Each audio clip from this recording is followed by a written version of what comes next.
Welcome to Measurably Better Learning, the podcast built for learning and development professionals.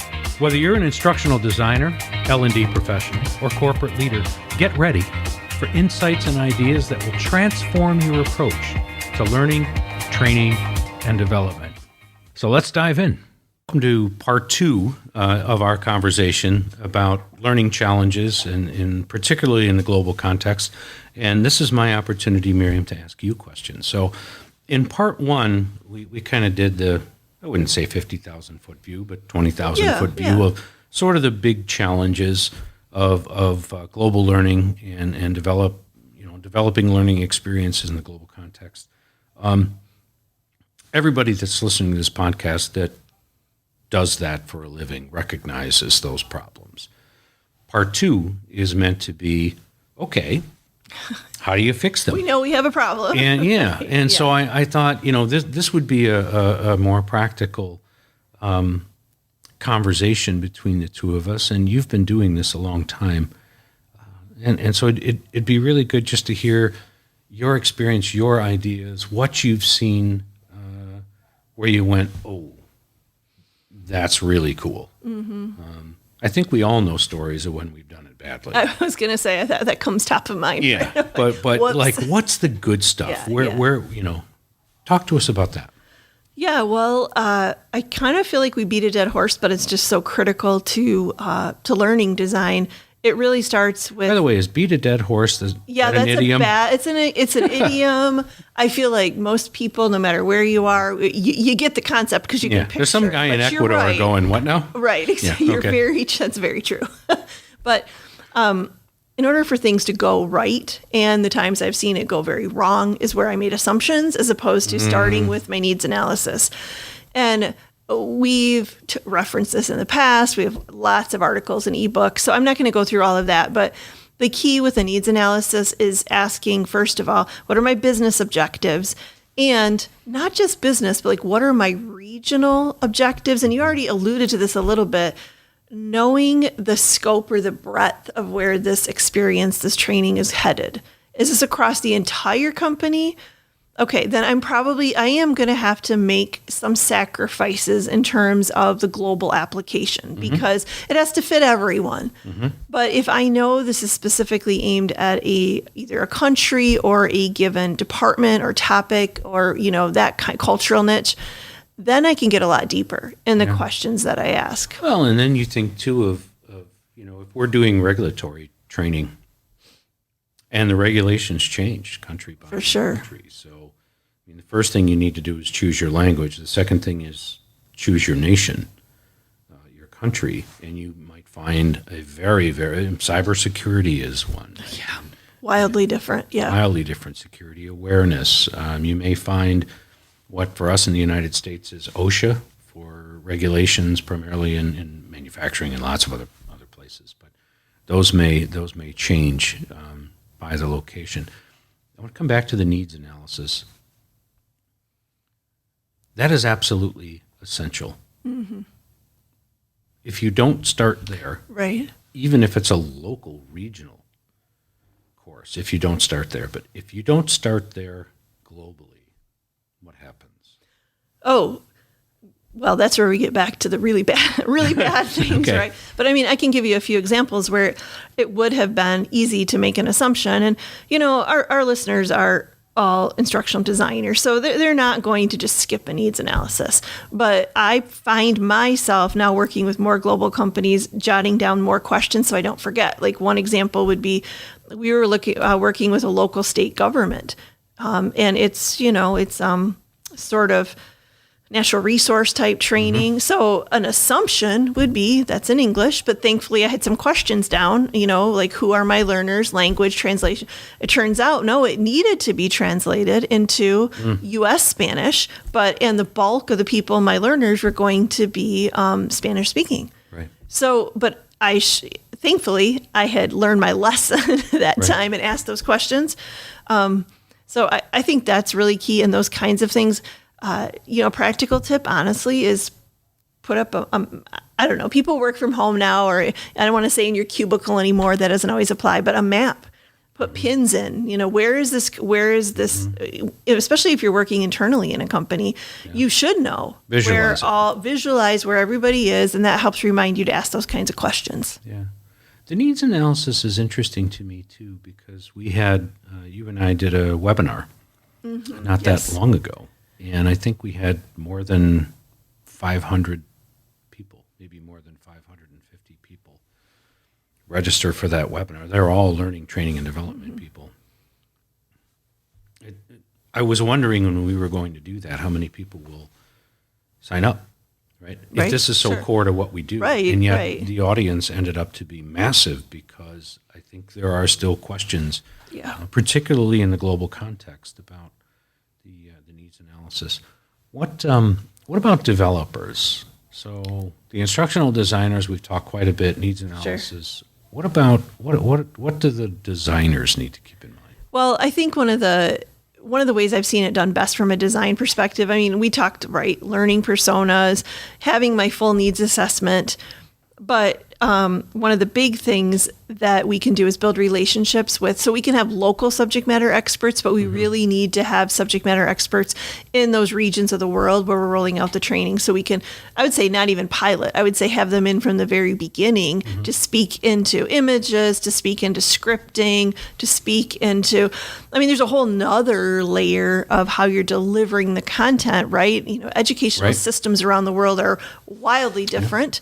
And, is this a part of the world where, we need to tell a story? Is this a part of the world where rote memory is still super important? And we can't obviously modify for everything, but knowing as a learning experience designer, as instructional designer, I have to at least be aware of those things and take them into account as I'm designing or thinking through my needs analysis. How do you communicate that to the development team, to the graphic artists and graphic designers and animators and so on? I think I'm going to answer my own question. Okay, I think part of it is the ID. The instructional designer is helping the creative team or development team think globally.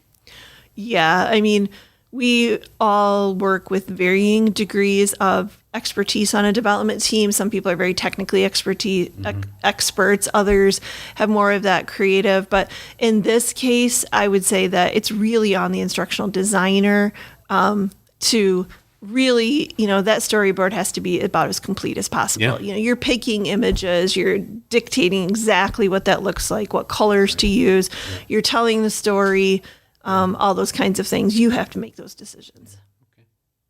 Thank you. We'll come back in part 2 in just a moment. Imagine a world where every training session, every learning module, and every translated document is aligned with your company's unique goals and global ambitions. Welcome to Ingenuity, where we don't just talk about elevating your corporate learning, we make it happen. At Ingenuity, we understand the heart of your business is its people. That's why we specialize in creating custom learning solutions and translation services that are not just effective, but are designed specifically for your business's global needs. Let us show you how learning cannot be just better, but measurably better, with solutions tailored just for you. Learn more in the description below. Well, welcome back to part 2. Miriam, we've talked about development. We've talked about, design first and then development in a global context. Of course, when we finish our design and development, we're not done. Right. What are some of the unique challenges in implementation? Because there's a thing sometimes in our head, we've created it, we just it'll be fine. Release it out into the wild and everything works, right? Does it? Right. Well, I think one of the biggest things we can do is pilot testing. And honestly, I'd advocate, like we already talked about, long before pilot testing, we're sending out storyboards or scripts to some of those subject matter experts. But once we're past that, and pilot testing, it's not like I'm giving some revolutionary new idea. But if we have the time or we need to make the time, we're rolling it out to people that were not a part of any of the development process. They're not subject matter experts. They're purely, it'd be like rolling it out to your significant other and saying, take this, what do you think? And getting their feedback. I think we don't really allow for that, partially because of the dictates of the business sometimes. Right. But if we have big initiatives that are high priorities, which, happen frequently. time. Yeah, absolutely. That's something we need to do, and we need to take that feedback seriously and then determine, and maybe we can't make changes to this, but it's a lesson learned. And you had mentioned in a previous podcast, surveys. That's an initial way to get some feedback, but just scheduling some one-on-one phone calls. What did you, and not just what did you think, but like what worked here for you, what didn't work, Were we why great didn't or it really work? great? Right, exactly. Right? Something better than that, yeah. What didn't work? Why did it not work? Do you have any suggestions? The cool thing is that if you start to build up that kind of culture, you're going to get really great feedback from people. And if you build that culture in your team, I mean, it can be frustrating to create something and then get a lot of feedback that requires change. But if instead you build that culture of continuous improvement, it's exciting to get that feedback and then move forward from there. And if learners can see that, I gave you feedback, you took it seriously, and you altered your process or the kind of things that you do. The one thing in implementation that's challenging, and it goes back to needs analysis, is do they have the technology? Oh, yeah. Right? Yeah. Yep. Do they have access? What works in headquarters might not work at all, or you built this whole thing around this cool YouTube video that you found, only to find that the core of the thing doesn't play in the country. China is a classic absolutely. example. That's back to needs analysis, but you're thinking about implementation before you begin to actually build on the technical challenges. What sort of technical questions are you asking at the beginning? Yeah, and that is part of the needs analysis. And again, hopefully your learning team has a grasp on that, but you may not. And it's the world's changing all the time. So you're asking about how things are going to be accessed. And so typically we ask that in terms of the topic. So, okay, this is sales training. So then I jump to, well, that's probably going to be accessed on like a tablet or a mobile phone. But that's not really, it's even how is it going to be accessed via region of the world? Like US based, lots of people are on their laptops or sitting at but in lots of parts of the world, really the only access might be on a mobile phone. Yeah. So how are we a training room. Or a training room. It's tucked away in the back somewhere. Yep. We've both seen that. Yes, exactly. So that's something, speed, down, and these aren't new. These have been around, but speed and the ability to access like you said, or download materials as needed. And I think even access to electricity and what hours of the day. And there's still large parts of our world where that is not a study. Right. And so if we don't have electricity, we just have to think more carefully. Right. And not that obviously it has to be e-learning, but like what is their regular access to that? Yeah. And some cultures, there's a cultural question there too. I can think of one client where we are creating digital learning, but we're also creating an instructor-led ILT and a version of it and a VILT,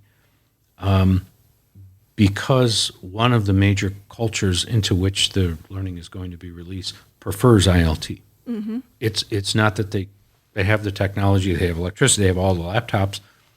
They want an in-person experience. And it's fairly high level. And so they don't want to learn that. Right. Whereas other parts of the world, they're like, just give me the e-learning, I'll get through it. Right. So. Yeah, those are all really important questions. And obviously you can get far more technical with those, but just having a good understanding of where and how and when, and maybe that even plays into your timeline of rolling it out too. So if you can't access it, or you can only get to the training room during your lunch hour, okay, we need to give people a month to finish this, whereas we're used to rolling it out to, I don't know, a European neighbor or something, or it's like, you need to have this done in a week, it's compliance. Well, that's not going to work for someone else. Right. So, good. Lots of questions, lots of challenges. Miriam, thank you again for your thoughts and your expertise and the conversation. And I look forward to our next one. Before we wrap up the show, if you're looking to dive deeper, we've got tons of free downloads, L&D resources, and details about upcoming webinars that you won't want to miss. They're found in the episode description. Plus, if you ever want to chat with either one of us, now's your chance.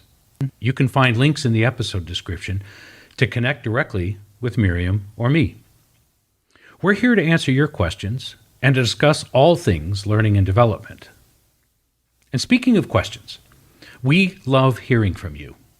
Whether it's a question or a comment or a topic you're curious about, or if you just want to join the conversation, drop us a comment on your favorite social media channel.